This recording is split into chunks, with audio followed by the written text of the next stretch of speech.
Welcome, everybody. Truckee Town Council meeting, April 9th, 5 p.m. Kelly, call to order, please. Councilmember Henderson? Here. Vice Mayor Zabriskie? Here. Mayor Pallavi? Here. Councilmember Klovstad? Here. And Councilmember Romack? Here. Thank you. And if everybody would rise, we're going to ask the Honorable Judy Price to lead us in the Pledge of Allegiance, please. I pledge allegiance to the flag of the United States of America and to the republic for which it stands, one nation, under God, indivisible, with liberty and justice for all. Thank you, Judy, and it's wonderful to see you in the audience again this evening. We are going to open up public comment. This is an opportunity for members of the public to address the council on items not on our agenda tonight. If anybody has a public comment, come on up to the podium. You have 3 minutes, and please state your name for the record. Anybody? Seeing none, we will close public comment, and we have 2 presentations this evening. So I'm going to start with the Donate Life proclamation and ask Tracy Copeland and Kasha Sobel to meet me up at the podium.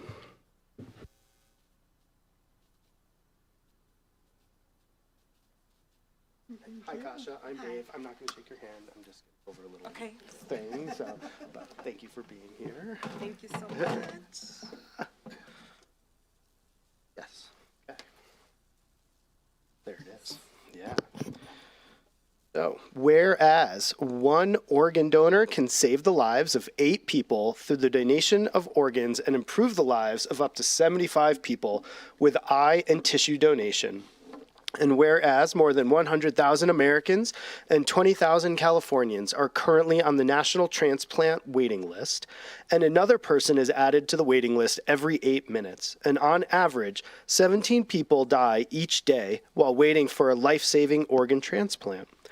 And Sierra Donor Services serves at the center of a dynamic, interconnected system that involves donor families, local hospitals, and transplant centers across Northern California in the delicate and time-sensitive mission of saving lives through transplant.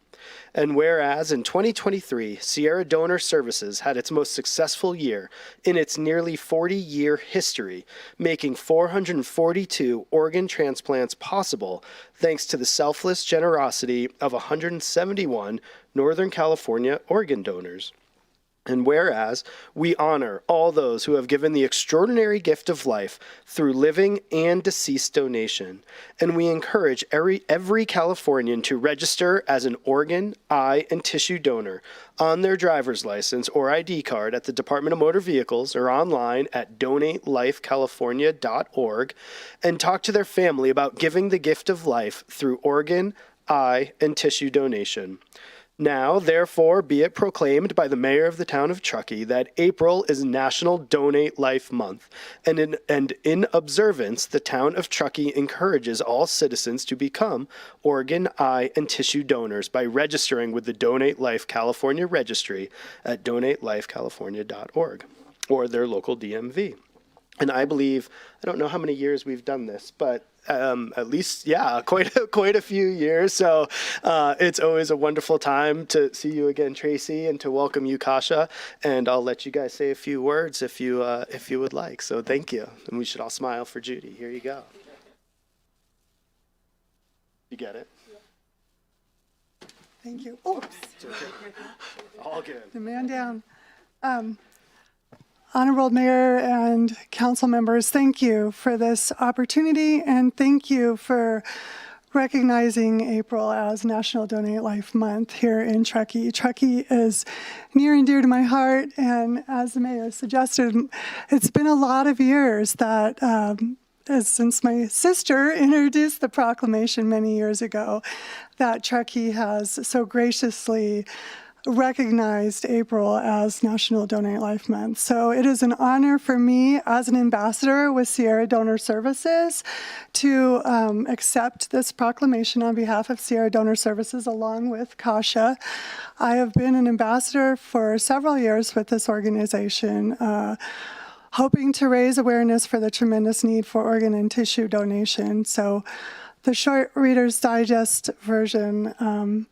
In 1998, 26 years ago, my liver died suddenly for reasons that we don't know. I could have very well have been one of those 17 people. I was in a coma on life support in Stanford University. I didn't know what was going on, but if it wasn't for the generous, selfless gift of another family that I didn't know at the time, and have had the unique honor and privilege to meet 1 year after my transplant. My donor, Terry Lee Snow, died tragically in a motorcycle accident, and his family was faced with the decision that no family, no parent should ever have to face. And it was in the midst of their own grief that they realized that at this time, the miracle wasn't for them to receive, but for them to give. And if it wasn't for their decision, myself, and a lung recipient, and a heart recipient, and 2 kidney recipients could very well have been one of those 17 people that day. So truly, Truckee has always, the DMV has always been wonderful at educating, and so we would like to just encourage you to consider organ donation. If you have any questions, Sierra Donor Services is happy to answer any questions. There's some resources online, but you can register very easily online at California or registerme.org or at the DMV. So thank you again for recognizing April as National Donate Life Month. We appreciate you guys. Thank you. No shaking. Thank you. Thank you. Thanks, Judy. And we have our second proclamation for Earth Day. I'll invite Brian and Krista, and maybe you have some others that I don't know, but you're all welcome to come up if you'd like, however many you want. But it's up to you guys. We have Brian Wright, General Manager of the North Tahoe PUD, and Krista Finn, Board Member also. Sorry, Truckee Donner PUD. I don't even know where that came from. Truckee Donner PUD. Okay, so whereas the first Earth Day was held on April 22nd, 1970 to raise awareness for environmental protection, to reduce pollution, and to protect public health, and reducing greenhouse gas emissions and becoming a leader in environmental sustainability is one of the Truckee Town Council's priorities. Whereas the Truckee Donner Public Utility District is our local partner and utility provider who provides reliable, high-quality utility services while managing community natural resources in an environmentally sound manner. And TDPUD prioritizes energy efficiency, renewable energy, and water conservation in Truckee, as seen through procuring 60% of its energy from carbon-free sources and providing incentive programs for customers to reduce their traditional energy and water usage and effectively decarbonize their transportation and home technologies. And TDPUD has partnered with the town of Truckee on building decarbonization efforts, including a pilot program providing weatherization rebates to improve the energy efficiencies of everyday equipment available to all Truckee properties with town match funding. And TDPUD delivers the highest quality of water to its customers as an environmentally friendly alternative to single-use bottled water. And TDPUD, with the town of Truckee and the Truckee Tahoe Airport District, founded the Climate Transformation Alliance, an alliance of over 20 agencies, businesses, and nonprofit organizations committed to regional collaboration and innovation around a shared vision for achieving carbon neutrality in the North Tahoe Truckee community by 2045. Now, therefore, be it proclaimed by the Mayor of the town of Truckee that the 22nd day of April 2024 is Truckee Earth Day, and I am proud to give this proclamation to the Truckee Donner Public Utility District.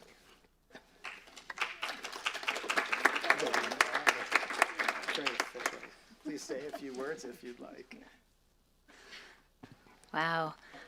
Thank you, Mayor Pallavi and council members. It's always very gratifying to receive this sort of recognition. Obviously, most of the credit gets to go to our amazing and talented staff at the PUD. And also, I'm just going to turn it right back around and thank the town all those years ago for passing their 100% renewable resolution, because I think that was a very strong signal to the rest of this community that, that we really need to step up. So acknowledging that we still have stepping up to do. There's plenty of work in front of us. It is, again, very gratifying to receive this sort of recognition. Thank you. Just real quick, wanted to recognize some of the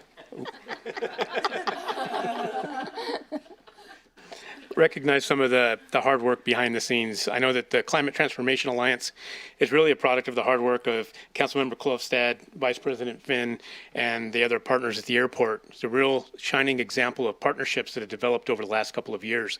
And those are really the fruits of the labor of this council, our board of directors, the leadership of the staff, and the other agencies there. So I look forward to several more partnerships that we're developing, really all centered around environmental stewardship of our community.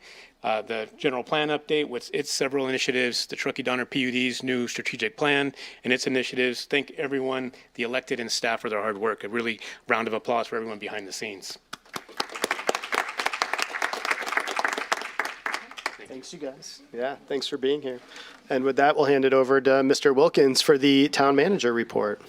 Thanks. Yeah, Jen Calloway's out of town on work business and asked me to provide the town manager report on her behalf tonight. So first on the list is the work that the R2SC committee is doing. There's on Thursday, so that's the River Revitalization Steering Committee. And there seems to be lots of food involved with that committee over the next couple of weeks. So on Thursday, April 11th from 10 to noon, there's a coffee talk at Wild Cherries. On Thursday, April 18th from 4 to 6 p.m., there's a taco talk at the lift space just down the road here. On, let's see, what do we have next? On Monday, April 22nd, we're back to drinking coffee at the Cornerstone Bakery. That's 9 to 11 a.m. And then Saturday, April 27, 11 to 1, there's a group meeting at the Legacy Trail trailhead on East River Street. No lunch involved that day. Bring your own lunch. And on Thursday, May 2nd, we're back to tacos, and that would be 5:30 to 7:30 p.m. at the Donner Creek Mobile Home Park. So that's going on. Anything to add on that? From any of the council members that are on that committee? No? What else do we have? The Dark Skies Lighting Rebate Program for residential and commercial properties is the application process is now open. You can go to the town website and look up Dark Skies Education, and you can get information on that. There's also a photo competition through May 15th on the Dark Skies basically that we currently have, and I think the idea is that people can take great pictures of our current dark skies and submit them, and the winner will be receiving a $500 Sustainable Truckee gift card, and it should be a real fun event. I believe the newspaper's involved with that as well. There's a transit community meeting that Alfred Knotts will be running on April 15th. That starts at 4:30 here at Town Hall. And the Climate Transformation Alliance quarterly meeting is at Friday at 9 a.m. This Friday, I believe, at the airport. Yep. So I think that's it. And unless there's anything that anyone else has up here on the dais, we'll turn it back over. Thanks. Thank you, Dan. You're on the dais. That wraps up our presentations this evening. Any comments or questions from any council members on any of the presentations or proclamations? This side? No? You guys are good? Good. Any public comment on anything that was mentioned tonight so far? Great. We will move on to our consent calendar. So item 6.1, we have our minutes of our March 26th meeting. 6.2, we have a State of California Low Carbon Transit Operations Program Grant Application Authorization. 6.3, Special Events Policy Update. 6.4, Renewal of Lease for the Museum of Truckee Depot and Approval of Temporary Rent Reduction. 6.5, 2024 Development Code Update. 6.6, Notice of Completion on the 2022 Public Service Center Fueling Station. 6.7, Approval of Nevada County Transportation Commission's Fiscal Year 24-25 Overall Work Program and Adoption of Resolution 2024-18. 6.8, Accepting the Quarter Ended December 30th Treasurer's Report. 6.9, the Truckee Trails Tax Measure Resolution. I am going to pull item 6.4, the renewal of the lease for the Museum of Truckee Depot. Do any other council members want to pull anything else from consent? Nothing on this side. Any staff looking to pull anything from consent? Any member of the public looking to pull anything else from consent other than 6.4? Great. Councilmember Klostad, can I have a motion to approve our consent calendar? I Minus move that 6.4. we approve our consent calendar today. Minus 6.4. Minus 6.4. Thank you. I'll second. Oh, thank you. Councilmember Henderson, and all in favor? Aye. Aye. Any opposed? None. We're going to bring it back to 6.4. This is just an opportunity. We have some Jerry and maybe others here from the museum who have a very short presentation for us. So I hope that everybody's okay with indulging them. And I believe staff has the presentation ready to go. Thank you so much, Kelly. Jerry, please introduce yourself and feel free to take it away. And make sure the microphone's on green. I don't know. Hit the green. Now it's Testing, on. am I on? You are yeah, good. Can you hear me? Take it away. I try to talk at a very slowly and very low. Oh, okay. Really, my name is Jerry Blackwell, obviously, and I'm the president of the Museum of Truckee History. And I want to just give you some information about what's going on and how do I change the slides. I believe Kelly's going to do it for you. Okay. What we have here is we have a display of what is in the museum because I wanted to give people an idea of what is there. And if you look up there, there are 9 different exhibits we have in the Museum of Truckee History. And each of these exhibits has their own touch screen. And they really vary. The first exhibit is the train master's office. And in the train master's office, why we have the station master's desk and things like that. So it's really other things that give you a feel for what it was like back in those days when we didn't had a lot of contact with the train and the shipping. The next exhibit is the Chinese story. The Chinese story is what happened to the Chinese after the railroad was completed. They had something like 15,000 people on their books for the railroad, and so where did those guys go? A certain percentage of them ended up here in Truckee. And also, when you have a big Chinese population, well, you have an herb shop. And so we have a material from the herb shop and things like that. So I think it'll be really interesting there to see that. Then you walk on to see the logging and lumber. When the railroad was completed in 1869, these lumbermen came up and looked at our forest and they said, look at all this sugar pine. This is beautiful. And 70% of our forests were sugar pine. Sugar pine's an easy to cut wood, hardwood, and it's used for doors and window frames and the thing. Very, very, very useful wood. So that was a very major effort. Then the next exhibit is about the indigenous people who were here when the European Americans showed up. And it talks about the Washoe. And this group, this indigenous group had come up from Reno area every summer, and they lived here. And they actually went as far as Donner Summit and traded with the Miwoks who came up from the California side and traded pinions and seashells and things like that. But what's also interesting about that is there's a little discussion of the Paiutes. And the Paiutes are interesting because Truckee is a Paiute word. And so if you go into the museum and talk to the docent in the right way, they'll tell you a story about probably how the name Truckee got started. In addition to that, why then we go to the ice harvest, which turned out to be a very popular activity because here these loggers were sitting around in the winter with nothing to do. They looked at the ponds. They said, well, let's cut up this ice, put it on the train, send it down to Sacramento and San Francisco. They could put it in ice boxes, and that would help them preserve the food. And they even had a better idea than that. They said, well, why don't we also put some ice at the end of these boxcars, send a boxcar down to the Central Valley, give it to the farmers put their fresh fruit and produce in it. They can send that back to the Midwest, and that kicked off the whole agricultural boom for California. And then in addition to this, why, of course, everybody knows about Boca Beer.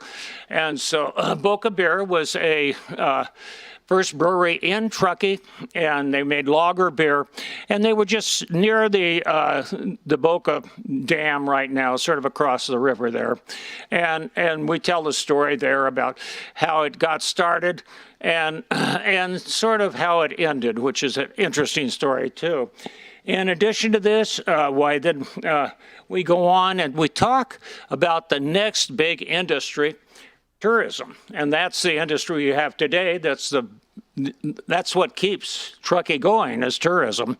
And so because of that, there's a man who kicked this off by the name of Charles McGlashan. And Charles McGlashan was a newspaper editor, publisher, but he also had some contacts with the railroad. And the story told in there is about how McGlashan came up with some ideas, a thing called a ice palace that he put in downtown Truckee every winter. And so these are fun stories again. So that's more stories. Then we talk about Truckee then and now. Talk about really some of the reasons why we have an incorporated town right now. And there were some pretty good reasons, and some of them are rather humorous too. And then finally, we have an exhibit about the trains that were had come through here since the railroad had trains here. We had our trains here between about 1867, 1868. And so then we have an exhibit of all the trains that went on there. So could we have the next slide now, please? And we get about 8,000 people to come in and see the museum on a regular basis.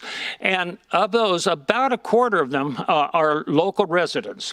And in addition, we get a big group of people who come up from Sacramento, get people up from San Francisco, we get people up from Reno, and we even get foreigners coming in. So if you're interested in it, it's pretty interesting to see that. So let's have the next slide.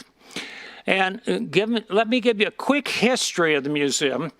We opened in May of 2021, and we thought, oh man, we're all set, we're gonna have a ball, this is gonna be great.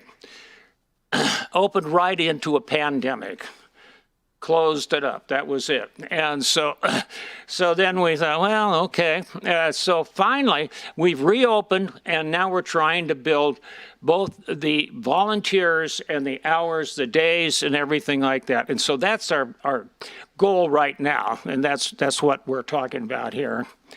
And then the next slide, please. So the Truckee Museum is really unique among nonprofits in the area because of two reasons. One is it pays rent to the town of Truckee, and two is it tells the story of the history, brings in locals and visitors, so it's an asset to the town in that way. And when you look at what we're asking for in the terms of a rent reduction, it amounts to, over the next 5 years, about 80 cents a year per person. 80 cents a year per person. You know how much 80 cents will buy you? It'll buy you a candy bar.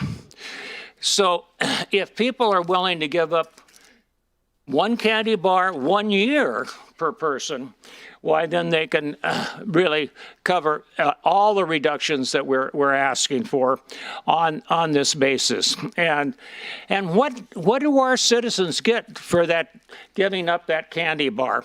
Well, what they get is they get the ability to go down there and look in the museum and really learn about what's on in the museum, learn about the history of Truckee. Then they could bring their family down. The family, everybody learns all about Truckee. How did it start? What are the reasons it's here today? How has it changed? And then their children actually come to the museum from the schools. The schools bring their children there, so that's a benefit. And then as a citizen, well, you can bring your out-of-town guests down to the museum and enjoy that. So it's a real asset that way. And so that's what they're getting for their candy bar each year. And so then in addition, we get visitors from out of town, and these visitors show up and they don't really know anybody else in town, but they might be staying at the museum. They stayed a little bit longer at the museum, and when they stayed a little bit longer at the museum, they come out and they say, well, maybe we'll go and eat at one of the restaurants around town. Bing, there's sales tax. The sales tax goes right back to the town. So there's a positive impact right there. Another thing that happens is they might walk out of the museum and say, well, let's go across the street and talk to and look at some of these stores across the street. And these stores, they might want to buy souvenirs, they might want to buy artworks, they might want to buy clothing. They do that, bing, sales tax. That sales tax comes right back here to the town. And then there are some people who have been at the museum and said, okay, we took longer than we thought we did. I think we're going to have to go to a hotel. They go to the hotel, they check in, and they pay the bill. Transit occupancy tax, bing, that comes right back to the town. So we really have a lot of very useful things that go on with the town. What we're looking, and so the new lease will help give us time to build a volunteer staff, to have more days open, and more days open for us mean more donations, and then we can cover our costs, and that's what we're looking for. So if I get the next, so what we're really needing right now are volunteers. And this is very important for us. And so it's a fun job. If you're interested in volunteering at the museum, it's only 3 hours that we're asking you for. You could do 3 hours, and you could do it once a month. You could do it more than once a month. You can do it less than once a month. But we're really looking for volunteers. I'll be here for a little while after this. If you're interested in being a volunteer, you can talk to me about it. But you can also Google Museum of Truckee History and just go to the contact page and put that information there. So that's what I wanted to talk about. And so we don't cost much, but we are important. Okay. Thank you, Jerry. Appreciate the presentation. Super informative. And I don't know if you can really buy that chocolate bar for 80 cents. I haven't seen a chocolate bar for 80 cents in a long time. Well, actually, no, you can. I have used this highly sophisticated thing called Google. Oh, good. Good job. It comes up at 80 cents. Okay. We will bring it back to council if anybody has any questions about the lease. So all we are, what we're approving is a lease agreement with a 20-month temporary rent reduction and a term of up to 4 years and 8 months for them to occupy the History Museum within the depot facility. So any questions? Nope. You guys good?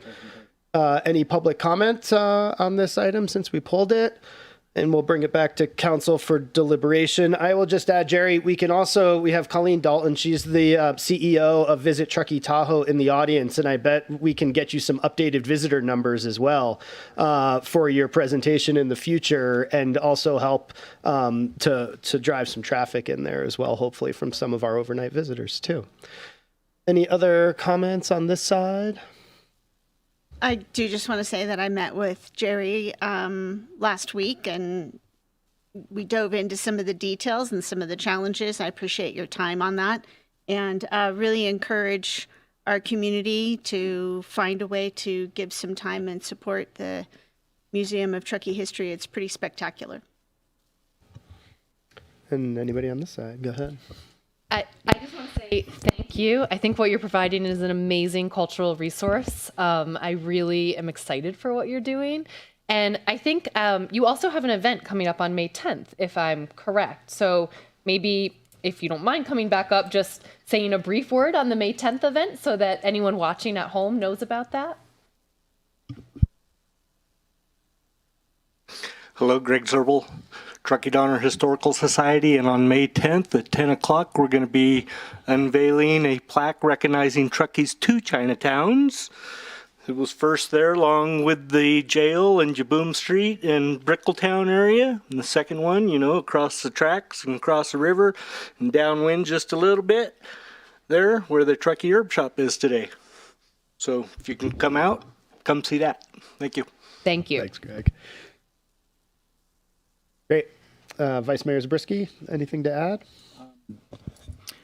No, Jerry in his presentation confirmed my impression of the museum. It's, I think it's an underappreciated asset of the town. And I'm more than willing to move on to a motion. Please do so, sir. Please do so, sir. Oh. Yeah. I move we approve staff's recommendation for the rent reduction under item 6.4. Second. And all in favor? Aye. Any opposed? Great. Seeing none, motion passes. Thank you for your service to the community and for the wonderful work that you guys are doing down there. And we look forward to continuing to visit and seeing you build your capacity up. So thank you. Thank you. With that, we will move Chief Renfro. He's ready to go. Nice job, Chief. Right on. I like it. First discussion item, 7.1, Truckee Police Department Policy 709 to comply with state legislation under Assembly Bill 481. Take it away. Yes. Good evening, Mayor, members of the council. As you recall, this is an annual thing that's codified in Assembly Bill 481, and it's actually codified in Government Code 7070. And with this policy requirement, it's to go over items of equipment that the police department has that fall under the definition of military equipment. It's important to know that just because it's identified by the state as military equipment does not mean that it's used by the military, purchased from the military, or made by the military. So I think that's an important distinction there. We'll go ahead and get started. So the background to this policy 481 is to increase transparency with the type of equipment that law enforcement uses in their community, and also present it to the governing body, which is town council, to get ultimate approval within that 12-month period to continue that use. So it requires the police department come to the council to obtain authorization for funding, purchasing, borrowing, or permanently acquiring military equipment. So, how is military equipment defined by law? There's generally 15 categories that are codified in Government Code Section 7070. It talks about unmanned aerial or ground vehicles, so drones, wheeled armored vehicles, command and control vehicles, battering rams that have an explosive attachment to it, which of course we do not have, specialized firearms and munitions less than 50 caliber, noise, flash, diversionary devices, and explosives, and then other stuff that long-range acoustic devices that we do not have. Armored personnel carriers, kinetic weapons, weaponized aircraft, firearms greater than 50 caliber, firearms that launch explosive projectiles. All of that stuff is identified under the Government Code 7070. So of those 15 categories, the police department currently has 3 items that fall within that range. We currently have a drone team with a partnership with Truckee Fire Protection District. We currently have 3 drones. We are asking to purchase an additional drone, which I will get into here in a second. But we use that those drones for public safety, for search and rescue operations, traffic and crime scene investigations, as well as wildfire safety. We do have pepper ball launchers and beanbag shotgun rounds. Those are less lethal force options, as well as wildlife diversion tools that we use. And then simunition firearms and rounds. Those are what we use in a training environment. So those are projectiles. It's almost like a paintball, but it hurts more than a paintball. So it's tried to make training as real as possible. So when you do get hit by one of those, you certainly know it. And so those types of devices are only used in a training environment and not deployed into the community. So this document here is kind of the nuts and bolts of the required legislation. I know it's hard to read up there because there's a lot of information, but if you go to the top bar, those are the legislative requirements there that's highlighted in gray. Just to name a few: description, capabilities, the purpose, legal rules, training compliance, and a complaint procedure. So if you look at the upper block, which is in light blue, those are the 3 drones that we currently have. We do need to maintain those drones, and that does come with a cost. So if you look at almost the center, the fiscal impact, that's really what we're talking about here is the yearly maintenance, pretty minimal. But we are seeking authorization to purchase a new drone. The 3 that we got were back in 2017. Technology has changed and it has advanced. The drone that we bought, the 2 drones that we bought are basically the size of this chair that's right here. So they're very large. You have to almost build them before you can get them up in the air. With the new technology, you can basically just take it out of the box and throw it up in the air. So it's very useful for us when time is of the essence. So the ask there would be to purchase that new drone in the amount of $7,000. If we drop down to, I guess it's the salmon-colored block there, those are the pepper ball launchers and munitions. We did purchase 3 new ones last year. We do not feel that we need to purchase any more for this next year, and we just have some maintenance cost and some restocking of pepper balls based on training that we've done with the new staff that we've hired. The lighter green is the beanbag shotgun and beanbag munitions, just maintenance there and some restocking. Those were used just in training environments, so we do need to replenish those beanbag rounds there. And then the simunition is the very bottom one, the simunition firearms.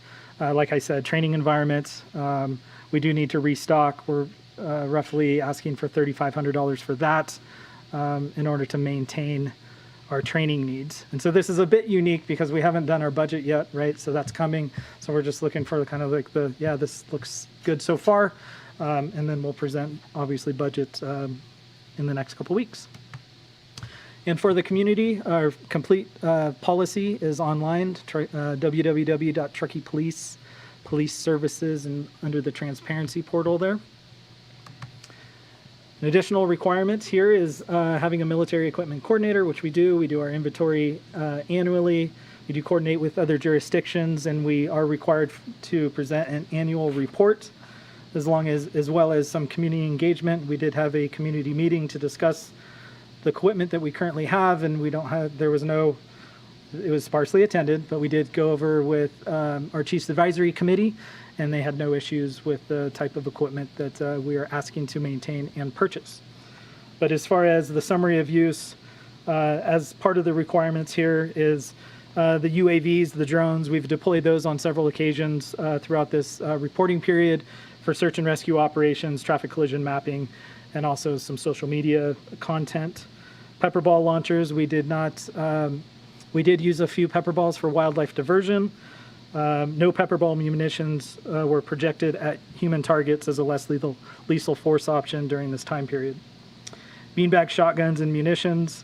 The shotguns and munitions were used in service training and for non-lethal wildlife diversion situations. Additionally, these shotguns were deployed as a less lethal force option during numerous criminal events this past year involving individuals that had a potential for violence. However, no rounds were ever fired due to successful de-escalation efforts during each incident.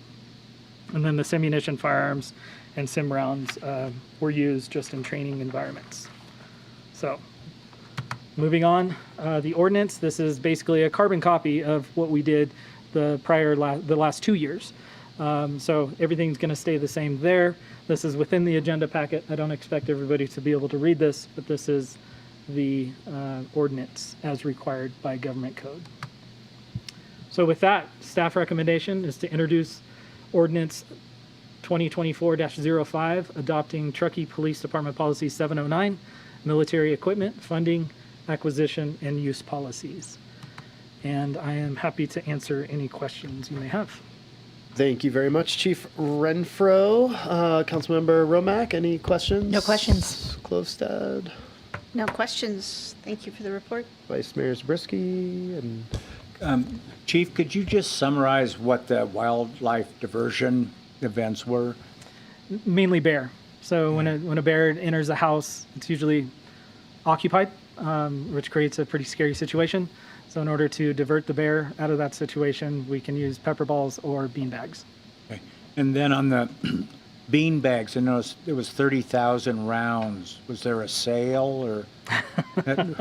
Well, let me go back to that and just see what.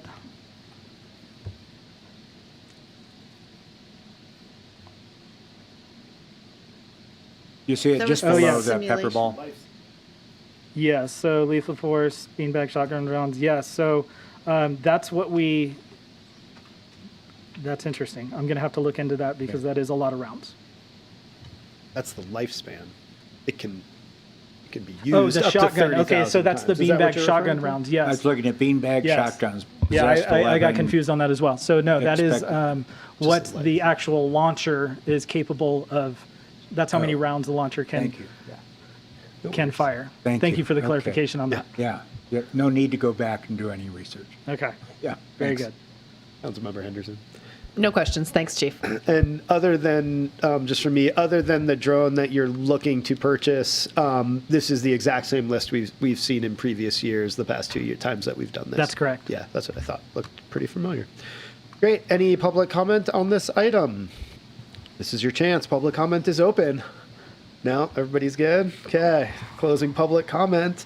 Any council discussion or entertainment of a motion? Take it away. I would just thank Chief Renfro and your staff for the transparency you strive for and the community engagement. Your Chief's Advisory Committee is fantastic and great. We can utilize them for that. So I would commend you on that, and I'd be happy to make a motion. All right. That we introduce ordinance 2024-05, adopting Truckee Police Department Policy 709, military equipment funding, acquisition, and use policy. And I'll second. And all in favor? Aye. Any opposed? Seeing none, motion passes. Thank you very much, Chief Renfro. Thank you. Appreciate it. Yeah, appreciate you. And your team and your staff as well, so thank you. Coming up next, make your way on up, Mr. Alfred Knotts. And is Gordon joining you? Hello, Gordon. Welcome. Yeah, go take your places. We have item 7.2, the Truckee TART Connect Micro Transit Pilot Program update. And this is just an update that we are receiving, no action to be taken or direction needed as far as we've been told, correct? Correct. Thank you. Thank you. Good evening, Your Honor, and members of Town Council. You're gonna hit me next time I see you, or you see me, right? Here to give a presentation on the TART Connect program. And what I would like to do is give a little bit of a stump speech here. And I know we've walked through this a little bit before in the past, but just given the broader context of really transit and microtransit, meaning the TART Connect program and overall multimodal, really programmatic approach to our transportation system. I really don't know that there's a program that recently has been launched by council and town staff that touches so many of these quadrants here, honestly. We look at the environmental, and we'll talk about some of that. But the community benefits, the social benefits, really just the connectivity of our community. Automobiles really do not provide that connection. Trails and transit really are what connect our community here, whether it's the trip itself or just the access to services in our community, as well as activities, really everything that we do. So just kind of wanted to put that in context. And then, what does a multimodal transportation system look like?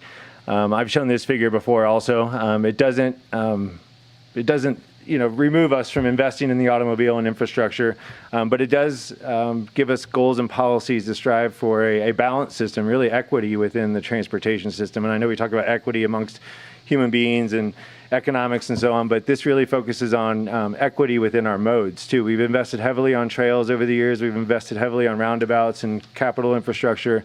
And recently we've invested pretty heavily, thanks to the council's will, in transit also. And I think we've seen a lot of that in return on investment, whether it's social return on investment, quality of life return on investment, and so on. So another thing I would like to highlight too is we just received a email from Downtowner, who is our operator and also the operator within the Mountaineer system as well as the North Shore, that the Truckee system along with the North Shore system has hit 1 million passengers. And that was just announced today. That was not planted by me or anybody else. Councilmember Romack also was privy to that information, and something we want to share. And we do account for almost 25% of that ridership in just a short period of time. So great numbers, great information, and we're here to share a little more information tonight. I'm trying to think of anything else too that I won my stump speech here. I know what it was. Is the fact that really, there's so many things we adopted in the general plan recently that really cannot be realized without transit investment. Our affordable housing projects, our infill projects as well, our connections to regional transit also. I think we've seen a lot of things that need to be moved over the last couple of months and years, whether it's what the resorts have done this year. I know it was a little painful for folks, and there was a lot of apprehension from everybody, but we saw in a short period of time for people, to move over to the park and ride. Last year there was nobody at that park and ride. People have used that. We saw that with our event shuttles. Our 4th of July shuttles for this year was our first year of doing that. We moved almost 1,000 people, and now we've increased transit ridership by almost 200,000 passengers within about 18 months. So we'll get into the levels of those details here with Mr. Shaw here in a second, but I did want to highlight that and just the role that it does play. If you can't really have a transit system and investment that shuts off at 6:30 at night when you live in a resort community where everybody has essentially a 24-hour town or dual jobs, or works in the evening and need to get to those jobs and get home from those jobs and get home from social activities. And we will see that there is a lot of people using it for social activities as well.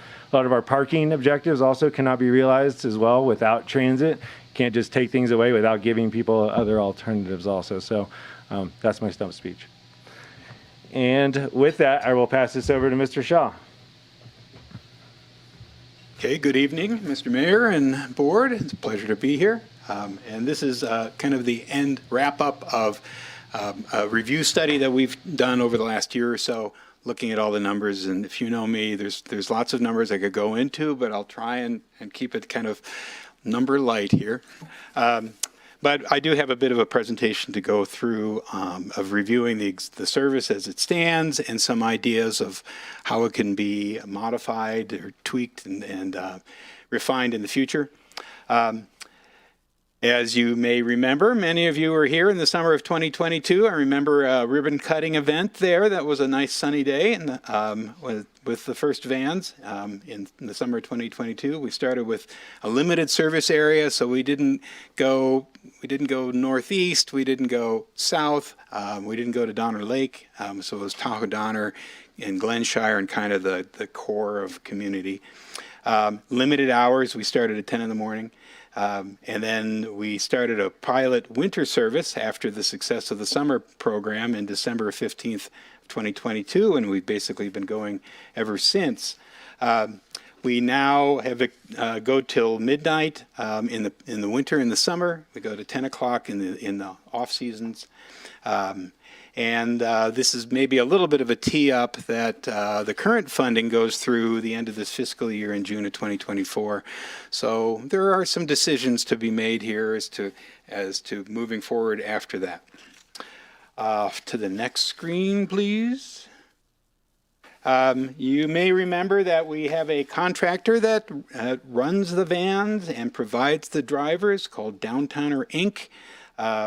And they do all the dispatching through their handy app and that's been working well. The town does give them some space in the old courtyard area, and for office space and so on, and the town also provides fuel because we can buy it cheaper than they can. There's a good example of the vehicle. There's kind of a mix of vehicles as to what they can lease at any particular time, but 69 passengers, ADA accessible, and they have ski and bike racks. They do operate up to 9 vehicles at peak times. That's kind of unusual. Usually it's 7 or 8, and we go into a lot of detail about how many vehicles are in operation, but they get around and you see them a lot. Off to the next slide. A little bit of monthly ridership patterns here, and you can see our little hiatus there after the first summer, and then we kick in December 2022, and it's basically been growth ever since. To me, it's really, you can see, the peak summer, the peak seasons, both summer and winter. You can see that it doesn't go down to 0 in the off seasons, which kind of parallels with the fact that most of the riders are locals; they're not visitors. And I'll get into that in a moment. And then just really looking at the year-over-year growth, January 23 to January 24, almost a double. So we have not reached our limit here as to what this could look like in coming months if we continue on with it. Onwards here. Okay, I'm sorry, Lindsay. This is the gory detail graph here, but this is a graph of ridership over every hour of the operating day by day of week. And you can tell just by looking at it where Truckee Thursdays are that aqua color is the Thursday, and we get more ridership thanks to Truckee's Thursday. My transit planning eye looks at this and says, wow, we're getting ridership all day long. It fires up in the morning pretty early, and it doesn't really go to sleep until after, a bit of a drop after 10 o'clock at night, but that to me says a lot of different trip purposes, and it's not a whole lot of weekend versus weekday. There's a bit of that, but we're getting a lot of use all over the chart there. Onwards, the first one I already mentioned. We've got a variety of data sources. If you take a ride, there is a follow-up survey. There's some questions they ask just to book the ride, and then there's a follow-up survey that they send out as an email. Downtowner does, and we also did a specific survey to get some more detail, and also a general public survey, which was quite. I think we had like 400 or so. We had a lot of responses. There's nothing like free Safeway gift cards to get people out to do a survey. But as I mentioned, most of the riders are residents, and a good chunk are second homeowners. We less on the overnight visitors and day visitors. If you're just up here for the day, typically don't figure out the transit system. It'd be nice to get that overnight visitor number up with more marketing, but this certainly is showing us a big range of user types. In terms of individuals, most individual people use it once or twice, but then we've got a real core of people that are using it all the time. They're using it on most days of the week. So again, it's a real mix of that. When we look at it by age, it's all over the map. Lots of 13 to 18-year-olds. I actually expected that to be higher in terms of high school and middle-aged kids, middle school kids. You miss the yellow bus because you want to stay after school for an activity, and now you need to get home, sort of thing. But that's what we got in our survey anyway. And then seniors, 11% or more are 65 and above. So it's really quite the range. Off to the next one. Here's some geography in terms of ridership patterns. The winter ridership there, that was actually for last winter. So that was before we went up to Stampede area in the north side of town. But you can really see a core area, good old Donner Pass Road and Brockway Road corridors. You can almost pick out things like Sawmill Height and Frischman Hollow from that map. There is some out in Glenshire. It's not zero. It's lower. But really, all of town has embraced it, particularly when you look at the lower one, which was when we were covering all of town. We also have a real concentration in kind of the key core area. onwards. Okay, one more chart with lots of detail here. This is looking by season at the ridership and the hours and the costs and so on. And I will just highlight a few things here. Again, you can see the ridership going up, particularly since we didn't have the full 23-24 winter ridership there. You can see our average wait times, which have gone, they're relatively high in the winter because of things like snow. Particularly the last winter was a tough winter to be any kind of a transit agency. One of the key numbers that transit planners love to look at is for every hour you put the vehicle out there, how many people do you serve? And you can see that it ranges, now that we're up and going, between 5 and 6. So it's pretty consistent over the course of the year. Of course, we're putting out less vehicles and hours when the ridership is lower. So they're doing a pretty good job of kind of balancing out and getting to that 5 and 6 number. And then a key factor in terms of, public policy is, what do you put into transit? You put in dollars, public dollars, and what do you want to get out? You want to get out rides. So looking at the operating cost per passenger trip, bouncing around from about $13 to $14 a little bit. We're getting more efficient in this current winter. As ridership goes up, we can get more and more shared rides, and we're getting about 60% shared rides now. So that's a really positive thing. But just to put that into context, you can see on the left that, well, you could look at it one way and say, wow, $10 of public funding, $10.60 to get somebody where they want to go. Well, compare that with the fixed route. That's $30 on the fixed route. And the paratransit program that is operated separately is about $76. And then when we compare it with our friends over on the other, barely on the other side of the line, just behind the building here in Placer County, we're in the same ballpark. So our costs are very similar to theirs. And from what we can see from other areas like Jackson Hole, Wyoming, and so on, we're doing well in terms of that productivity number. So no great crises there. It's just, it does take money to keep all these vans running. Off to the next one. I mentioned 60% of rides are shared, which means that you and your people in your travel group might get picked up and then another stop before we come back and start dropping you off. Average wait time of 22 to 37 minutes. It goes up in the winter, a little bit lower in the off seasons. And it's a little bit of a chicken and the egg thing, because that's really what's limiting our demand. I think there are quite a lot of people who look at the app and say, it's going to take a half an hour. Oh, the car is right there. Maybe I can find a parking place for Truckee Thursdays or something. But that's kind of consistent with other microtransit programs. It's where we are right now with the amount of vehicles we have out on the road. Average ride time is quite short, of 12 minutes, even with stopping 60% of the time and serving somebody else. On a scale of 1 to 5, it's almost unanimous. It's a 4.9 of rider experience. So people that use it very much like it. A little bit there on-time performance. If we make a commitment, we are more than 5 minutes late on about 11 to 16%. And the pickups, actually, I shouldn't say late there. It's pickups of more than 30 minutes response time was 18 to 44%. And we had some, just like everybody else, we had some really bad days last winter when no one was getting around town. But excluding that, we do have 18% that are more. It takes more than 30 minutes to get served. When we say we make a trip, the contractor tells us that they have gone and made that trip. So 0 missed trips, which is a pretty impressive thing.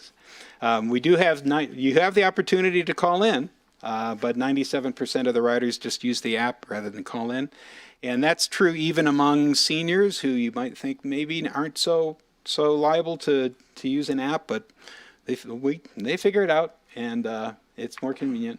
One number I wanted to point out, this rider no-show, 5 to 9%. That's actually relatively high this last winter. That's something that plagues every transit systems, of people who make a call up for a ride, and then the van gets there, the driver's there, and they're not there. And that's 9% of the total. I mean, those are resources that have been expended at that point. So it's a little bit of tough love sometimes to talk to the multiple offenders there and say, you know, after 3 times, maybe you're going to be off the system for a month. But you can't be making rides and making reservations and then not following up on them. Here's our community survey that I mentioned. And we've hit some of these. In terms of the community survey, we've got 70% residents that took the survey. And 11% second homeowners. Most found out about it just through good old word of mouth or seeing the vehicles and some social media, but people are talking about it and people hear about it from their neighbors and so on, or their friends. Why they're riding microtransit among the survey recipients, avoiding driving and drinking is 46%. Those are DUIs not happening, and those are crashes that are hopefully not happening. Avoiding parking hassles, 41%. Access recreation events, 34%. It's not all fun and games that people are using this service for. About 25% of them are going to and from work, and that's a real benefit of getting people to work. Why they say if they don't ride, why they don't ride, the long wait times. Again, that's kind of a balancing thing. Or they have a personal car, and then we had some that said not late enough, even at midnight. And again, on this, we asked them on this survey, 96% said they would recommend Truckee Tart Commit on a scale of 1 to 10 at 5 or above, and 76% said 9 or 10. So there's lots of public support out there. A little bit higher for summer and for peak season than off season, but boy, not by much. I will say too that when we track the demographics, the other demographics, in terms of race and so on, or economic level, with Truckee's overall demographics, we were right in there. Everybody, all sorts of people are using the service. Onwards. One slide here that covers a lot of ground, that in terms of what are the impacts of Tart Connect. Right now, it's a little bit of a counterintuitive thing, but if you think about the miles that the vans are going, and then the miles that are taken off based upon what percentage of people would have driven, or they would have taken Uber Lyft, and that's a trip out to their house and back again. We do have not a small number of people who say they would have walked if not for this, so unfortunately that's not a VMT reduced. Anyway, the bottom line here is you look at the overall balance, and with the service as it is right now, it's a bit of a VMT increase because of Tart Connect. Some of that is we're making more trips because people can use this that otherwise wouldn't have, and so on. So more work to be done on getting more rides per trip, and maybe a little bit of tweaking on how we run the service, and we've got some ideas on that to try and make it a net benefit. We do reduce parking demand in downtown, and there's some numbers there. By the time we go through the math on where they're going and so on, it's not a huge amount, but as the parking people will be quick to tell you, every parking space is worth $30,000 or $40,000 to build. And then you have to maintain it. So the math, the dollars pile up pretty quickly. I mentioned the overall mobility benefit. About 35 trips per day would not have been made if it wasn't for Tart Connect. And so that's people, maybe it's seniors that are getting out that otherwise wouldn't get out, or teenagers that can't get out, or they have to come home right after school because there's no other way to get to an after school event. So that's people, expanding their ability to enjoy life as a Truckeeite. We have a benefit for workers, employers, that we have about 65 workers getting to and from work every day, according to all these numbers. And we are serving up to 17 overnight visitor groups, so we can tell the lodging community that there is some benefit there, and we can build on that. There's certainly sales tax benefit when 40% of these trips are for shopping and dining. And then we already talked about the safety benefit of reduced impaired driving, as I suppose the official term now. Okay, almost there. That's kind of our summary of where we are now. A couple of slides here about strategies to consider going forward. assuming that we're going forward and continuing the service. We could save a few dollars by ending service on Mondays through Wednesdays at 10 p.m. in the summer and winter, not too much ridership after that. And then at 9 p.m. in the spring and fall rather than 10 p.m. And there's math in there about that. I mentioned the riders that said they would have walked, and we went through and did a lot of heavy-duty kind of geo math in here. Not too many people are riding less than a quarter mile, which you can walk in about 5 minutes. You know, waiting a half an hour for a ride, 5 minutes. But there are people who do that. So it's probably a good thing to establish a minimum trip distance and eliminate that. One thing in terms of kind of the geography of Truckee is, you know, it's 7 miles out to Glenshire. It's a ways. And if we could group those trips better so that, say, you can make a reservation at any time, but we'll be out there from, say, the top of the hour till 15 after, and we're going to do all our trip drop-off and pickups, and then we're going to come into town. And there's math in the report about how many times we'll have like 3 vans or 4 vans going out there in an hour. Not very often. They're doing a pretty good job of getting people to group together, but we can save maybe 5 or 10% of the costs if we were to do that. And it does feel a little inequitable to pick one part of town and say you're this way and, you know, different standard for you than others. But on the other hand, we also are putting a lot of dollars into getting all the way out there. I talked about no-show passengers. We can focus on some marketing improvements, including more marketing of how to use TART Connect to avoid Truckee Thursdays. I still think the Truckee Thursday shuttles need to run because that would just overwhelm the microtransit if we didn't also do that. But to be able to do that. We also have some ideas. You know, one of the things that can be done better is more connection between TART Connect and the fixed route buses that go particularly to North Star and Palisades. Not too much of that is happening. And so the ideas of things like at the end of the day, let's get the vans to the mobility hub now that we have a mobility hub.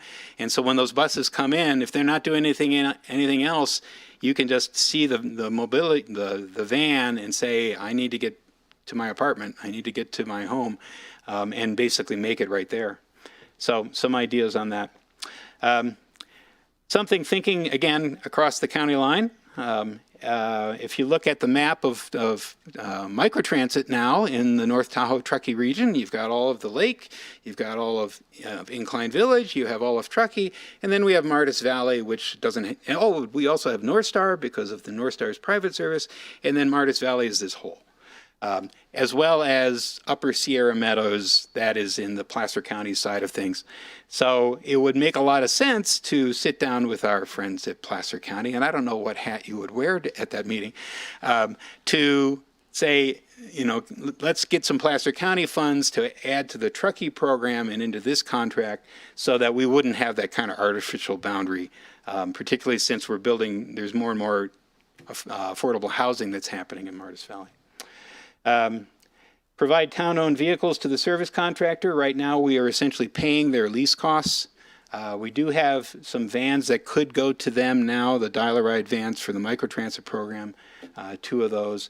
And then you know all about buying zero-emission vans, which would really reduce the air quality emissions. But the more that we can give the contractor these vans and say, maybe you still run them, but let's reduce those costs. That's a positive thing and brings the cost down. And I already mentioned the last one. So let's go off to the next one. Those are sort of things we could do sort of short term.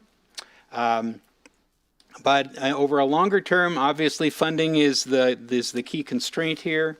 And whether that's a sales tax or whether that's looking at parking revenues, I'll put a little aside in is when you go to Aspen and you see all their transit service, a lot of that is from their parking program, parking revenues.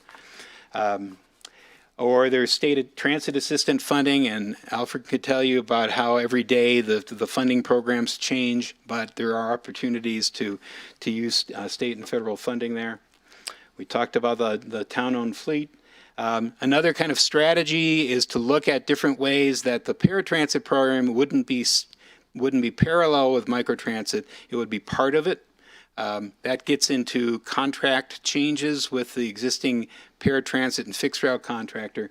That's why it's a long-term potential strategy. And then another kind of long-term strategy is rather than relying on Downtowners app, other areas have said we would rather own our app, and then we have more flexibility in the future if we want to use it to change contractors without having to everybody's got to download a new app, and we sort of have to start over on that. So I think that's my presentation here, unless I've missed one. No, that is it. That is it. So I will kind of end by saying LSC is also kind of parallel doing a Truckee short-range transit plan. A lot of this is getting wrapped into that, as well as other strategies that can happen for the overall transit program. You know, where does the fixed route bus go in hours and all that sort of thing. But that is something that I'm not actually directly working on. Others in LSC are doing that, and all this will be rolled into that too. So. Thank you, Gordon. That's all I have. That's it. Yes, and sorry, Mayor. We have these great guys from TARC Connect hanging out. Are they going to say hi? Are you going to introduce them? There's maybe a public comment period they might be here for. Oh, but, got it. yeah. Okay, good. I didn't know if they were part of the presentation or anything. No. Great. Thank you, Gordon, very much. Thank you, Alfred. Gordon, we'll keep you close by in case we have any questions for you. There's no direction being taken tonight, just to remind everybody, but it'd be great to have some questions if you have them. We'll then open up public comment and then come back and maybe provide anybody's 2 cents on some of the recommendations and other strategies that we heard about. Councilmember Romack, you can wear your Truckee Town Council hat Truckee tonight Town Council hat. and lead us off if you have any questions. I don't have any additional questions. I ask a few in advance and appreciate the answers on those around how the VMT was calculated and user data. So no further questions. Great. Thank you. Councilmember Klofstad. No additional questions. Just look forward to the discussion. Awesome. And Councilmember Henderson. I do have a few questions.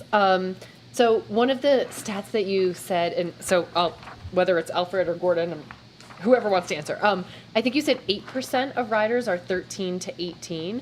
What percentage of the total trips are originating at or from ACMS or Truckee High? Do we have that as a percentage of total trips? It's pretty low. Okay. Because I was looking for that. Yeah. Because And- anecdotally, I've heard a lot of students are using it, and parents are also happy I because they see don't 3 have to. vehicles there every single morning. Right. Exactly. At So I was drop-off. curious. Yeah. Okay. We can ferret that out. I was really expecting it to pop off those charts. Yeah. And it could well be that our survey response is not particularly. That's what I was going to actually say was those kids definitely are not taking surveys Right. ever. But we also have the data. We also have data on trip origination and termination, Yeah. right? Yes, so we we can do. get it from that. We can get it from that. We can get. So I think that'd be interesting, just like for our information. And then I know we have operating costs by month in the appendix of the staff report. Does that include the maintenance costs? Yes, right now Yes. the cost is fully loaded for, it's all fixed cost, so it includes everything. We do now provide the fuel at the Yeah. town pump, and that is a reduction in cost when they initially provided the bid, but everything else is rolled into that full cost. As Gordon mentioned too, the lease is in there and all that stuff. So I know you had a question about EVs versus gasoline powered. I don't know that we've realized the cost reductions on EVs yet, or know what that looks like, but Right. just in some research that NRDC has, National Resource Defense Council, and EPA, it's about 50% less for EVs, but that's just a... For the ongoing maintenance costs. Yes, but that's just, again, just kind of a high level industry available number. Sure. No, that's great. And then I heard two different statistics related to the percentage of riders that are using the service to go to and from work, right? So basically it's benefiting our employees and our employers. And I think I heard one was based on the 593 respondent survey, that roughly 25% are taking it to get to and from work. Is that And then, but I also think I heard 65 workers per day. So those would get us just different numbers. Like if we took just January as an example. Yeah, and so I are think we saying it kind of falls somewhere in there, and one is survey based, but it's a like. Well, let's see. That was the only source we had of trip purpose was the survey. Whether it was applied to annual average daily ridership or maybe I think it was peak season, which is why we got to 65.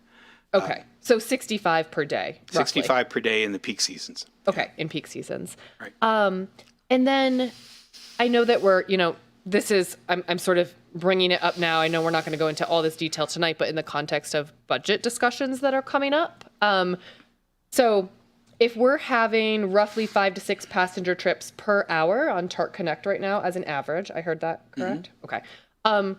What does that passenger trips per hour look like on our other services?